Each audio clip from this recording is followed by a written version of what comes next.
मेरे पाकिस्तानियों, मैं इस वक्त इस्लामाबाद की अदालत जा रहा हूँ। बदकिस्मती से एक्सीडेंट हुआ, मैं थोड़ा लेट हो गया हूँ। मैं आप सबको बताना चाहता हूँ कि इन्होंने पूरा प्लान बनाया हुआ है मुझे अरेस्ट करने का, और इससे साबित हो जाती है इनकी बदनीयती। मैं इस्लामाबाद की अदालत में पहले भी जा रहा था। इन्होंने जो मेरे घर के ऊपर हमला किया, वो ये मकसद नहीं था कि मुझे इस्लामाबाद की अदालत में पेश करना।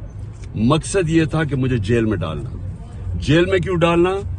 क्योंकि लंदन प्लान का हिस्सा है कि मुझे जेल में डालो। ये नवाज शरीफ की, ये उसकी डिमांड है कि इमरान खान को जेल में डालो और इलेक्शन में वो हिस्सा ना ले सके, और ये फिर वही करने जा रहे हैं। अभी मुझे पता है कि मुझे अरेस्ट कर रहे हैं। मैं सिर्फ बताना चाहता हूं कि मैं रूल ऑफ लॉ में मानता हूं, कानून में मानता हूं। पता होते हुए मैं जा रहा हूं, लेकिन मैं कौम को बताना चाहता हूं कि ये बेनकाब हो गए हैं। ये जो लोग ऊपर बैठाए हुए हैं, ये जो चोर और डाकू और जिन्होंने बैठाए हैं, ये बेनकाब हो गए हैं कि इनकी नीयत क्या है।